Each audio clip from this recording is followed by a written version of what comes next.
Mister Ishan, वैसे आप अपनी जॉब को 99% कंफर्म ही समझिए। बस आप मेरे एक सवाल का जवाब दे दीजिए तो आपकी जॉब 100% कंफर्म हो जाएगी। हाँ मैम, पूछिए ना। सपोज कीजिए अगर आपकी टीम में 10 मेंबर्स हैं और उनमें से एक मेंबर अच्छा काम नहीं कर रहा है तो आप उसके साथ क्या करेंगे? जाहिर सी बात है मैम कि मैं उसे इस कंपनी से निकाल दूंगा और उससे बेटर एम्प्लॉय अपनी कंपनी में लेकर आऊंगा, क्योंकि आपने सुना है ना कि एक खराब मछली पूरे तालाब को गंदा कर देती है, इसलिए मैं ऐसा होने नहीं दूंगा। ठीक है, मैं आपको थोड़ी देर में बताती हूँ, आप बाहर वेट कर लीजिए। मैम, बाहर वेट करने की क्या जरूरत है?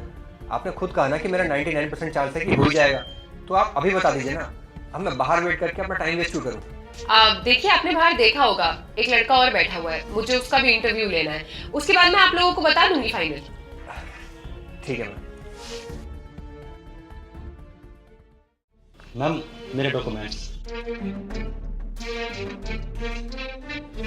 वैसे मिस्टर सनी, आपकी क्वालिफिकेशंस और एक्सपीरियंस कुछ खास नहीं है, लेकिन कोई बात नहीं, हम कंसीडर कर लेंगे।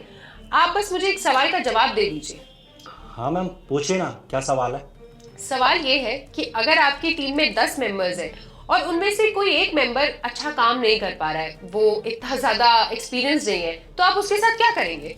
मैम, अगर कायदे से देखा जाए तो उस इंसान को हमें ऑफिस से निकाल देना चाहिए।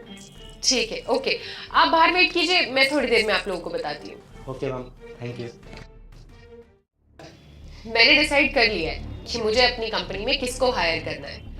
Congratulations, Mr. Sunny, you are selected. Thank you so much ma'am. एक मिनट मैम, आप तो कैसी बातें कर रही हैं? आपने खुद ही तो कहा था ना कि 99% चांस है कि मेरा सिलेक्शन हो जाएगा, तो फिर आप इसको सिलेक्ट कैसे कर सकती हैं? इसके पास तो एक्सपीरियंस की भी कमी है, उसके बाद भी आपने इसको सिलेक्ट कर लिया। आप एक बात बताइए मिस्टर ईशान, मैंने आप लोगों से एक क्वेश्चन किया था कि अगर आपकी कंपनी में 10 एम्प्लॉयज में से एक एम्प्लॉय खराब है तो आप उसके साथ क्या करेंगे, और आपने क्या आंसर दिया था? मैंने यही कहा था कि मैं उसको कंपनी से निकाल दूंगा और उससे बेटर एम्प्लॉय इस कंपनी में लेकर आऊंगा। और आप जानते हैं कि मिस्टर सनी ने क्या आंसर दिया था? आप मेरे एक सवाल का जवाब दीजिए। अगर आपकी टीम में 10 मेंबर है और उनमें से कोई एक मेंबर अच्छा काम नहीं कर रहा है तो आप उसके साथ क्या करेंगे?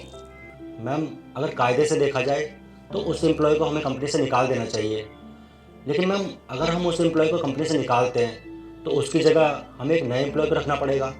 और अगर हम किसी नए पर्सन को कंपनी में ज्वाइन करते हैं तो हमें उसे कम से कम 1 महीना तो देना होगा ताकि वो कंपनी का काम सीख सके, और उसके ऊपर हमें टाइम लगाना पड़ेगा, उसे ट्रेन करना पड़ेगा। और अगर मैम 1 महीने के बाद भी वो इंसान काम ठीक से नहीं कर पाया तो हमें फिर दूसरा एम्प्लॉय ढूंढना पड़ेगा और उसके ऊपर भी हमारा टाइम वेस्ट होगा। और मैडम, अगर हम उस सेकंड पर्सन को भी इस कंपनी से निकाल देते हैं तो हमें किसी तीसरे बंदे को इस कंपनी के लिए हायर करना होगा। और मैडम मान लीजिए वो तीसरा बंदा भी हमारी कंपनी के अकॉर्डिंग काम नहीं सीख पाया तो हमें उसे भी कंपनी से निकालना होगा।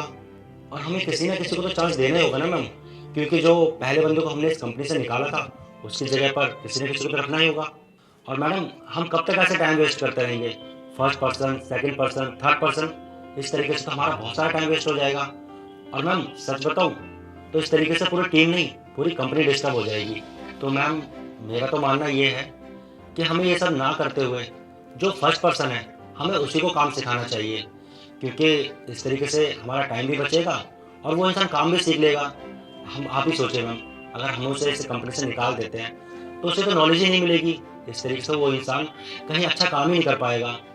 और मैम, आपने तो देखा ही होगा कि जब भी हम किसी कंपनी में इंटरव्यू देने जाते हैं तो हर इंसान हमारी काबिलियत देखता है, हमारा एक्सपीरियंस देखता है। अगर हम किसी इंसान को मौका नहीं देंगे तो उस इंसान को एक्सपीरियंस कैसे मिलेगा? तो मैम, मैं तो यही कहूँगा कि जो पहले इंसान हमारी कंपनी में है हमें उसे ट्रेन करना चाहिए, थोड़ा सा समय उस पर देना चाहिए ताकि वो अच्छे से काम कर सके, काम सीख सके, और इस तरीके से कंपनी का टाइम भी बचेगा और कंपनी को फ़ायदा भी होगा। और मैम, इस तरीके से उस इंसान की जॉब भी नहीं जाएगी। हाँ, मैं मानता हूँ कि कुछ इंसान काम करने में थोड़ा सा वीक होते हैं, इसका ये मतलब तो नहीं है ना कि वो जीवन में कभी कुछ नहीं कर सकते।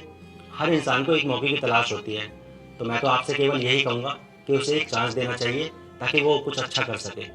वेरी नाइस, आप बाहर वेट कर लीजिए, मैं बताती हूँ। Okay ma'am, thank you.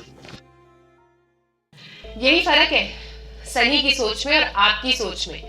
आपने क्या किया? अगर कोई एम्प्लॉय अच्छा काम नहीं कर रहा है, आपने उसे सीधा कंपनी से निकालने की बात करी, जबकि सनी ने उसको सिखाने की, समझाने की, ट्रेन करने की और एक मौका देने की बात करी। इससे पता चलता है कि मिस्टर सनी सिर्फ दिमाग से ही नहीं बल्कि दिल से भी काम करते हैं। और मिस्टर ईशान, आप एक बात जानते हैं, जब आप कोई भी काम करते हैं ना तो उसमें दिमाग के साथ साथ दिल लगना भी बहुत जरूरी है, तभी आप उस काम को अच्छे से कर पाते हैं। और मिस्टर सनी में मुझे एक क्वालिटी दिखाई दी। Thank you so much mister Sunny कि आपकी इतनी अच्छी सोच है। बस यही वजह थी मिस्टर ईशान कि उनका एक्सपीरियंस और क्वालिफिकेशन कम होने के बावजूद भी मैंने उन्हें सिलेक्ट किया, क्योंकि उनकी ये सोच मुझे बहुत अच्छी लगी।